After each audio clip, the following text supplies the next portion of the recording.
La première guerre punique fut bien plus qu'un simple affrontement entre deux puissances. C'était une lutte pour la domination de la Méditerranée. Rome, puissance terrestre montante, et Carthage, redoutable empire maritime, cherchaient toutes deux à contrôler la Sicile. Cette ambition déclencha un conflit brutal de 23 ans qui redéfinira le monde antique.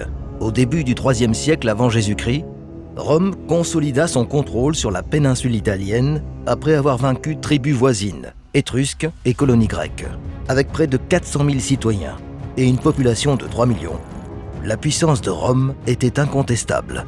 La puissance militaire de la République venait de ses légions disciplinées et d'un réseau d'alliances organisées, permettant de mobiliser rapidement de grandes troupes. Malgré cette domination terrestre, Rome manquait d'une marine importante et n'avait aucune expérience de projection de force à l'étranger. En contraste, Carthage, fondée vers 814 avant Jésus-Christ, par des Phéniciens, devint une cité prospère de 200 000 habitants et un vaste empire commercial. À son apogée, Carthage dominait 3 millions de personnes en Afrique du Nord, en Espagne, en Sardaigne, en Corse et en Sicile. La richesse de Carthage reposait sur le commerce et sa marine contrôlait les routes vitales de la Méditerranée. Cette domination en fit la ville la plus riche de la région. Bien que pacifiques, les relations entre Rome et Carthage dégénérèrent en guerre avec la montée de leurs ambitions. La crise de Messana fut l'étincelle qui déclencha la première guerre punique, en 264 avant Jésus-Christ, transformant un conflit isolé en confrontation totale entre Rome et Carthage. Elle débuta lorsque les Mamertins, mercenaires ayant pris Messana, furent assiégés par Hiéron II de Syracuse. Craignant la défaite, ils sollicitèrent l'aide de Carthage et de Rome. Carthage, désireuse d'étendre son influence en Sicile, envoya une garnison de 12 000 soldats sous le commandement de Hannon pour occuper Messana. Cependant, les Mamertins, craignant de perdre leur autonomie, changèrent d'alliance et demandèrent l'aide de Rome. Rome, voyant une occasion de freiner Carthage en Sicile, envoya le consul Appius Claudius Codex, avec 9 000 fantassins et 500 cavaliers, traverser le détroit de Messine. Malgré la supériorité navale de Carthage, les Romains réussirent la traversée et défirent rapidement les forces syracusaines. Rome engagea ensuite les troupes de Carthage dans une bataille rangée, utilisant infanterie disciplinée et tactique de harcèlement pour repousser les forces carthaginoises. Le conflit causa 6 000 pertes carthaginoises contre 1340 pertes romaines. Le siège d'Agrigentum, en 262 avant Jésus-Christ, marqua la première grande victoire terrestre de Rome dans la guerre, avec une confrontation prolongée et intense entre la République romaine et les forces carthaginoises en Sicile. Les Romains, dirigés par les consuls Lucius Postumius Megellus et Quintus Mamilius Vitulus, amenèrent une vaste armée d'environ 40 000 hommes pour assiéger la ville. Le commandant carthaginois Hannibal Gisco disposait d'une garnison bien plus petite, mais avait fortifié la ville et rassemblé près de 50 000 civils des environs pour leur protection. Les Romains entamèrent le siège en coupant les approvisionnements de la ville avec un réseau de tranchées et de forts, une tactique appelée circumvallation. Hannibal tenta de perturber les ravitaillements romains, mais fut repoussé. Après des mois d'impasse, Carthage envoya une armée de secours sous le général Hannon avec 50 000 fantassins, 6 000 cavaliers et 60 éléphants de guerre. Les Romains attirèrent les forces d'Hannon dans un piège, les débordant et les battant. L'armée de secours perdit 3 000 fantassins et 200 cavaliers, forçant Hannon à se retirer. Au début de la guerre, Rome rencontra de grandes difficultés en mer en raison de son manque d'expérience navale. Carthage, avec une flotte de plus de 350 navires de guerre et des marins très expérimentés, dominait la Méditerranée. Déterminé à rivaliser, Rome construisit sa première flotte de 120 quinquérèmes en 260 avant Jésus-Christ. Cependant, les premières défaites, comme la perte de 17 navires et la capture du consul Cnaeus Cornelius Scipio Asina lors de la bataille des îles Lipari, révélèrent les vulnérabilités de Rome. Pour contrer les compétences navales de Carthage, Rome développa le Corvus, un dispositif permettant à ses soldats d'aborder les navires ennemis et de transformer les batailles navales en combats terrestres. Cette innovation fut décisive lors de la bataille de Mylae en 260 avant Jésus-Christ. Sous le consul Gaius Duilius, la flotte romaine affronta 130 navires carthaginois menés par l'amiral Hannibal Gisco. Malgré l'expérience de Carthage, les Romains capturèrent 31 navires avec le Corvus et en coulèrent 13, forçant Hannibal à battre en retraite. Cette victoire marqua le premier succès naval de Rome et prouva l'efficacité révolutionnaire du Corvus. La nouvelle puissance navale de Rome atteignit son apogée en 256 avant Jésus-Christ, lors de la bataille du Cap Ecnum, l'une des plus grandes batailles navales de l'histoire ancienne. Rome et Carthage y engagèrent des forces considérables. Les Romains, dirigés par les consuls Marcus Atilius Regulus et Lucius Manlius Vulso Longus, déployèrent 330 navires de guerre transportant environ 140 000 marins et rameurs. Carthage, sous Hamilcar et Hannon le Grand, aligna 350 navires avec près de 150 000 hommes, soit un affrontement massif impliquant près de 290 000 combattants. Rome visait à percer les défenses navales de Carthage pour lancer une invasion de l'Afrique du Nord. Carthage répliqua en tentant de conserver le contrôle maritime. La flotte romaine adopta une formation triangulaire, avec des navires de transport de chevaux protégés au centre. La bataille se divisa en 3 engagements distincts, Carthage essayant de déjouer les Romains, mais échouant finalement. Avec le Corvus, les marins romains abordèrent les navires carthaginois, transformant les combats en corps à corps. Après de lourdes pertes, les Romains coulèrent 30 navires carthaginois, en capturèrent 64 et ne perdirent que 24 navires, obtenant une victoire décisive. Cette victoire assura le contrôle romain des mers, ouvrant la voie à leur première invasion de l'Afrique du Nord, un mouvement stratégique qui allait changer le cours de la première guerre punique.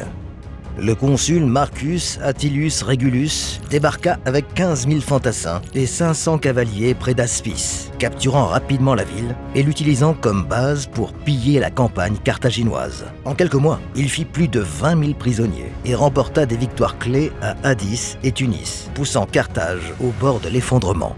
Dans le désespoir, Carthage engagea un commandant mercenaire spartiate, Xanthippe, pour réorganiser ses défenses. Au printemps 255 avant Jésus-Christ, Xanthippe mena une armée carthaginoise de 12 000 fantassins, 4 000 cavaliers et 100 éléphants de guerre pour affronter Régulus près de la rivière Bagradas. Le terrain ouvert favorisa la cavalerie et les éléphants carthaginois, qui submergèrent les cavaliers romains en infériorité numérique et plongèrent l'infanterie romaine dans le chaos. Les légions de Régulus furent encerclées et écrasées. Seuls 2000 Romains s'échappèrent, tandis que 12 000 furent tués, et Régulus capturé avec 500 autres. Cette défaite désastreuse mit fin à la campagne de Rome en Afrique et l'obligea à renoncer à terminer rapidement la guerre en menaçant le territoire de Carthage. Elle démontra aussi l'efficacité redoutable des éléphants de guerre, influençant la stratégie carthaginoise pour le reste du conflit. Le siège de Lilybaeum de 250 à 441 avant Jésus-Christ fut une impasse épuisante de 9 ans entre les forces romaines et carthaginoises dans l'ouest de la Sicile. Les Romains, avec plus de 100 000 soldats et environ 200 navires, encerclèrent la ville pour couper la principale base de Carthage sur l'île. La garnison carthaginoise, dirigée par le général Himilcon, se défendit avec une force réduite de 7 000 fantassins et 500 cavaliers, utilisant de solides fortifications et des tactiques de contre-siège efficaces. Les Romains tentèrent plusieurs fois de percer les défenses de la ville avec des machines de siège et des terrassements complexes, mais les défenseurs résistèrent. Les contre-attaques constantes des Carthaginois affaiblirent les positions romaines, prolongeant le siège. Pendant ce temps, Carthage envoya plusieurs flottes de secours pour briser le blocus naval de Rome, menant à de violents affrontements navals. Le siège prolongé épuisa les ressources des deux camps, recentrant le conflit sur des combats navals. L'impasse fut brisée le 10 mars 241 avant Jésus-Christ, lors de la bataille des îles Égates, affrontement naval décisif qui mit fin à la première guerre punique. La flotte romaine, commandée par Gaius Lutatius Catulus, comptait 200 navires de guerre, tandis que les Carthaginois, sous Hannon, en alignaient 250. Lourdement chargée de provisions et manœuvrée par des équipages peu entraînés, la flotte carthaginoise offrit aux Romains un avantage décisif, malgré leur infériorité numérique. La bataille se déroula au large de la côte ouest de la Sicile. Grâce à des tactiques supérieures, les Romains interceptèrent la flotte carthaginoise dans des eaux agitées, profitant de navires plus maniables et de marins expérimentés pour obtenir une victoire décisive. Ils coulèrent 50 navires carthaginois et en capturèrent 70, avec des pertes minimes. La défaite paralysa la capacité de Carthage à poursuivre la guerre, les forçant à demander la paix et à accepter les termes du traité de Lutacius, qui entraîna la perte de la Sicile. Carthage dut payer 3200 talents d'argent sur 10 ans, épuisant ses ressources et amorçant son déclin. Pendant ce temps, la puissance de Rome grandissait, ouvrant la voie à de futures expansions. Humilié et affaibli, Carthage chercha à se reconstruire, et ce ressentiment alimenta la deuxième guerre punique, menée par Hannibal et son serment de vengeance. En 218 avant Jésus-Christ, Hannibal Barca mena 50 000 soldats et 37 éléphants de guerre depuis l'Espagne, traversant l'Èbre, le Rhône et les périlleuses Alpes jusqu'en Italie. Son audacieuse invasion terrestre ébranla Rome et changea à jamais le cours de l'histoire. Les racines de la deuxième guerre punique se trouvent dans la profonde rivalité entre Rome et Carthage, conséquence de leur premier conflit. Après la défaite, Rome prit la Sicile et imposa des indemnités sévères, affaiblissant gravement Carthage. Pourtant, Carthage visait à restaurer sa puissance, portée par les ambitions de la famille Barcide. Hamilcar Barca, brillant général carthaginois, visa à étendre l'influence de Carthage en Ibérie, terre riche en argent et en ressources. En sécurisant l'Ibérie, Carthage espérait reconstruire sa puissance militaire. Après la mort d'Hamilcar, son gendre, Hasdrubal, prit la relève, suivi du fils d'Hamilcar, Hannibal, en 221 avant Jésus-Christ. La haine qu'Hannibal vouait à Rome, inspirée par son père, marqua son commandement. En 219 avant Jésus-Christ, il attaqua Sagonte, allié de Rome au sud de l'Èbre. Cette violation du traité de l'Èbre enflamma les tensions et poussa Rome à déclarer la guerre. Avec le contrôle des vastes ressources de l'Ibérie, Hannibal se prépara à porter le combat directement à Rome, ouvrant ainsi la voie à l'une des campagnes militaires les plus légendaires de l'histoire. La décision d'Hannibal de traverser les Alpes pour envahir l'Italie fut l'un des actes les plus audacieux de l'histoire militaire. Plutôt que d'attaquer par la mer, Hannibal chercha à surprendre les Romains en s'alliant aux tribus du nord de l'Italie. Partant de Carthagène, une ville clé carthaginoise de la péninsule ibérique, Hannibal mena 40 000 fantassins, 12 000 cavaliers et 37 éléphants de guerre. Après avoir franchi l'Èbre et traversé la Gaule, ses forces naviguèrent sur le Rhône avant d'atteindre le pied des Alpes. À la fin de l'automne 228 avant Jésus-Christ, probablement en octobre ou début novembre, Hannibal entama son périlleux voyage à travers les montagnes, affrontant neige et gel. Les historiens débattent encore de l'itinéraire exact, mais il aurait emprunté le col de la Traversette ou du mont Genèvre. Le froid rigoureux et les attaques des tribus montagnardes s'ajoutèrent au danger, tandis que des sentiers étroits et des avalanches causèrent de lourdes pertes à son armée et à ses éléphants. À son arrivée dans la vallée du Pô, l'armée d'Hannibal ne comptait plus qu'environ 26 000 hommes et beaucoup de ses éléphants avaient péri. Malgré ces pertes, l'audace de la traversée des Alpes prit Rome par surprise, ouvrant la voie à l'une des campagnes militaires les plus légendaires de l'histoire. En entrant en Italie à la fin de 218 avant Jésus-Christ, Hannibal remporta sa première victoire significative lors de la bataille du Ticinus. Là, sa cavalerie, incluant des cavaliers numides, déjoua les Romains sans Publius Cornelius Scipion, blessant Scipion et forçant les Romains à se retirer au-delà du fleuve Pô.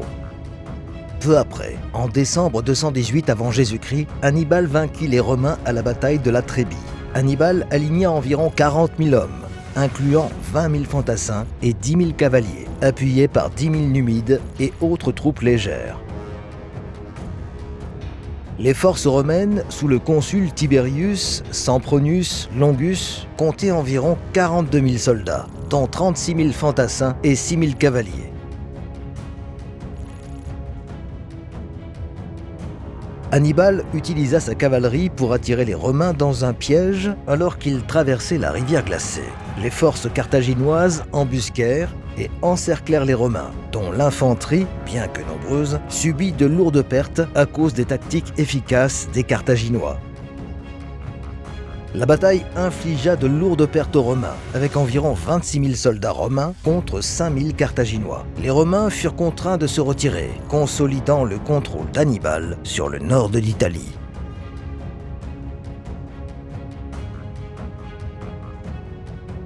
L'année suivante, Hannibal remporta une nouvelle victoire éclatante lors de la bataille du lac Trasimène, en juin 217 avant Jésus-Christ. Exploitant la géographie, il cacha son armée dans les collines entourant le lac, où il prit les forces romaines de Gaius Flaminius en embuscade. Alors que les Romains longeaient le rivage, les troupes d'Hannibal attaquèrent par l'arrière et les flancs, piégeant l'armée romaine contre le lac. Le résultat fut une défaite écrasante pour Rome, avec près de 25 000 soldats romains tués ou capturés. La plus grande victoire d'Hannibal eut lieu en 216 avant Jésus-Christ, à la bataille de Cannes. Face à une armée romaine bien plus grande, 86 000 Romains contre 50 000 Carthaginois, Hannibal exécuta une brillante stratégie d'encerclement sur les plaines de Cannes. Il laissa les Romains avancer au centre, puis les encercla avec sa cavalerie et son infanterie. L'armée romaine fut anéantie, avec des dizaines de milliers de morts.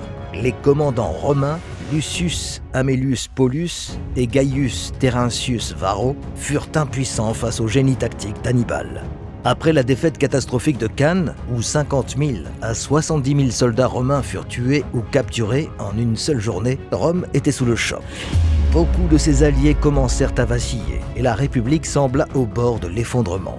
Dans cette période, Quintus Fabius Maximus réémergea comme figure centrale, prenant en stratégie d'usure et d'évitement, connue sous le nom de stratégie fabienne.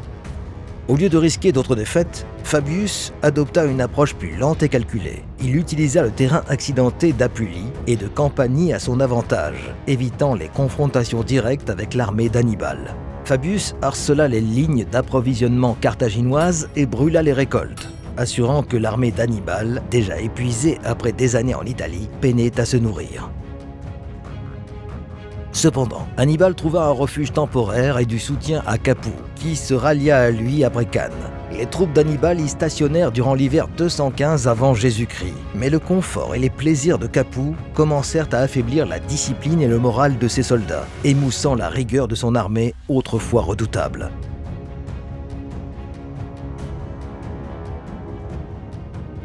Bien que la stratégie de Fabius fût impopulaire auprès du peuple romain, qui préférait des tactiques plus offensives, elle ralentit l'avancée d'Hannibal. Finalement, la stratégie fabienne, combinée à la perte de discipline des troupes d'Hannibal à Capoue, permit à Rome de gagner le temps nécessaire pour se rétablir et passer à l'offensive. Alors que la guerre en Italie stagnait, l'attention se tourna vers l'Espagne, où Hasdrubal Barca, le frère d'Hannibal, tenta d'envoyer des renforts. Rome, comprenant l'importance stratégique de l'Espagne pour l'effort de guerre de Carthage, envoya Scipion l'Africain pour couper les renforts carthaginois et sécuriser la région. En 209 avant Jésus-Christ, Scipion mena une attaque audacieuse sur Carthagène, place forte carthaginoise cruciale sur la côte méditerranéenne. La position de la ville était vitale, permettant à Carthage de contrôler les riches ressources de l'Espagne et de maintenir des routes maritimes vers l'Afrique du Nord. Avec une force de 25 000 hommes, Scipion affronta une garnison bien fortifiée et exploita une action vulnérable près du lagon, lançant une attaque amphibie surprise qui submergea les défenseurs. Le siège de Carthagène permit à Rome de contrôler la ville et de capturer des ressources précieuses et des otages, y compris des dirigeants carthaginois importants. Cette victoire affaiblit considérablement l'emprise de Carthage en Espagne, coupant une source majeure de troupes et de fournitures pour Hannibal, tout en renforçant la réputation de Scipion comme chef militaire brillant. Le succès de Scipion en Espagne ouvrit la voie à la prochaine phase de la guerre, l'invasion de l'Afrique du Nord. En 204 avant Jésus-Christ, Scipion força Carthage à adopter une posture défensive sur son propre territoire, menant à la confrontation décisive de Zama, où Rome allait enfin mettre Carthage à genoux. Après des années de campagne en Italie, Hannibal fut rappelé à Carthage en 203 avant Jésus-Christ pour défendre la ville contre les forces romaines avancées sous la conduite de Scipion l'Africain. Hannibal revint avec une armée réduite, mais représentait toujours une menace sérieuse pour Rome. La bataille décisive de Zama eut lieu en 202 avant Jésus-Christ, sur les plaines de Zama, au sud-ouest de Carthage. Les commandants clés de cette confrontation finale étaient Scipion l'Africain, ayant aiguisé ses compétences lors de campagnes en Espagne et en Afrique, et Hannibal, toujours considéré comme l'un des plus grands tacticiens de l'histoire. La bataille opposa 35 000 soldats romains à 40 000 carthaginois, incluant les célèbres éléphants de guerre d'Hannibal et sa cavalerie restante. Scipion, ayant tiré les leçons de ses rencontres précédentes avec Hannibal, employa une stratégie neutralisant les éléphants. Il ordonna à ses troupes d'ouvrir des couloirs dans leurs rangs pour laisser passer les éléphants sans causer de chaos. Pendant ce temps, la cavalerie romaine de Scipion, dirigée par Massinissa, déjoua et vainquit la cavalerie d'Hannibal, encerclant l'infanterie carthaginoise. Les forces d'Hannibal, submergées par le génie tactique de Scipion, furent défaites de façon décisive. La bataille de Zama marqua la fin de la deuxième guerre punique. Carthage dut demander la paix, perdant sa puissance militaire et son influence, tandis que Rome émergea comme la puissance dominante en Méditerranée, mettant fin au rôle majeur de Carthage dans le monde antique. Le traité de Zama, signé en 201 avant Jésus-Christ, mit fin à la deuxième guerre punique. Les conditions furent sévères pour Carthage. Elle dut céder l'Espagne à Rome, rendre sa flotte de guerre, sauf 10 navires, et payer une indemnité massive de 10 000 talents sur 50 ans. Carthage accepta aussi de ne plus faire la guerre sans l'autorisation de Rome, réduisant ainsi son pouvoir à un État régional. Pour Rome, cette victoire établit sa domination sur la Méditerranée occidentale, ouvrant la voie à une expansion en Afrique, en Espagne et, plus tard, en Méditerranée orientale. Quant à Hannibal, il continua de servir Carthage en politique, mais fut finalement exilé sous pression romaine. Il se réfugia dans l'Empire séleucide, puis en Bithynie, où il se donna la mort pour éviter la capture par des agents romains. La deuxième guerre punique marqua le début de la transformation de Rome en superpuissance méditerranéenne, consolidant sa domination pour des siècles.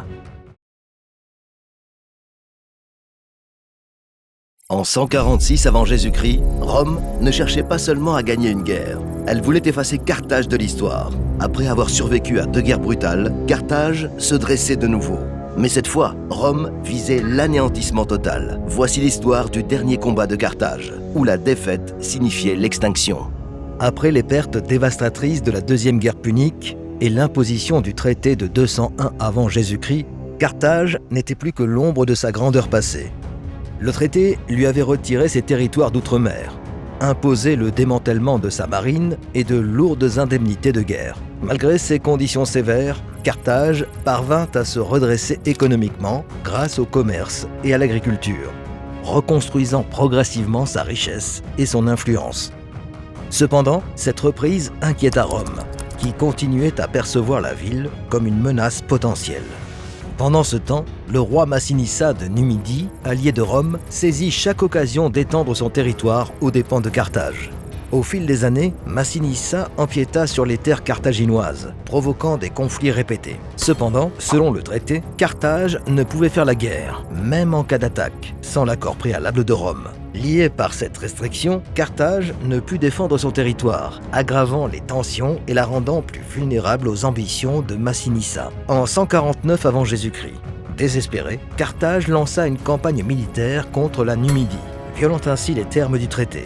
Rome saisit rapidement cette violation comme prétexte à la guerre. Le célèbre homme d'État romain, Caton l'Ancien, qui prônait depuis longtemps la destruction de Carthage, déclara alors « Carthago detenda est », signifiant « Carthage doit être détruite ». Ces mots reflétaient le sentiment croissant à Rome. L'existence même de Carthage était désormais perçue comme une menace, et Rome était déterminée à l'éliminer pour de bon. La décision de Carthage de lancer une campagne militaire contre le roi Massinissa de Numidie en 149 avant Jésus-Christ constitua une violation flagrante du traité établi après la deuxième guerre punique. En agissant militairement sans la permission de Rome, Carthage offrit à cette dernière un prétexte idéal pour déclarer la guerre. Rome, qui nourrissait depuis longtemps des soupçons sur la résurgence de Carthage, saisit rapidement cette occasion pour justifier une troisième et ultime confrontation. En réponse, Rome imposa des exigences sévères à Carthage. Pour éviter la destruction immédiate, Carthage dut remettre 200 000 armures, 2000 catapultes et sa flotte entière d'environ 50 navires de guerre. Un coup dévastateur qui priva la ville de toute capacité de défense. Pensant que cela empêcherait un conflit, Carthage remit ses ressources aux Romains. Cependant, après avoir récupéré les navires, Rome franchit une étape supplémentaire humiliante. La flotte fut brûlée dans le port d'Utique, un acte spectaculaire de domination romaine. Cette destruction publique de la marine carthaginoise anéantit tout espoir de résolution pacifique et enragea les Carthaginois. Mais l'ultimatum final de Rome fut encore plus choquant. Elle exigea que Carthage abandonne sa ville côtière et se relocalise à l'intérieur des terres, à au moins 10 000 de la mer. Cet ultimatum visait à détruire l'identité commerciale et maritime de Carthage, effaçant sa richesse et son pouvoir. À cette époque, Carthage comptait plus de 100 000 habitants, une population florissante dont la survie économique dépendait de sa position côtière. Pour les Carthaginois, se relocaliser était impensable, entraînant la destruction de leur cœur culturel et économique. Devant ce choix impossible, Carthage choisit de rester et de combattre plutôt que d'abandonner sa ville. Peu après, les forces romaines dirigées par Manius Manilius débarquèrent à Utique, au nord de Carthage, et commencèrent les préparatifs du siège qui marquerait la fin sanglante de ce conflit. L'invasion romaine de 149 avant Jésus-Christ vit une armée de 50 000 soldats débarquer à Utique, à 35 km au nord de Carthage. Soutenus par 50 navires de guerre, les Romains s'attendaient à une victoire rapide, mais ils rencontrèrent rapidement des difficultés en sous-estimant la force des défenses de Carthage. Les fortifications de la ville, avec ses murs imposants et la détermination farouche des Carthaginois, posèrent un défi redoutable. Durant cette période, Hasdrubal, le Boétarque, devint le principal chef militaire de Carthage. Chargé d'organiser la défense de la ville, Hasdrubal rassembla une force incluant des esclaves nouvellement libérés et des citoyens portant les défenseurs à 30 000 hommes. Il maintint aussi une armée stationnée à Néphéris, au sud de la ville, pour harceler les lignes d'approvisionnement romaines.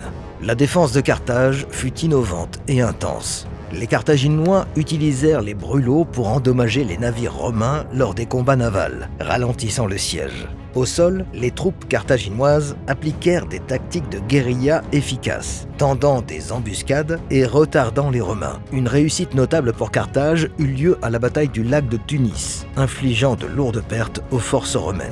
Malgré ces premiers revers, les Romains se regroupèrent sous l'émergente direction de Scipion Émilien, qui, bien que pas encore en plein commandement, commença à organiser et discipliner les troupes romaines. Son sens stratégique fut crucial pour resserrer le siège et préparer la phase décisive du conflit.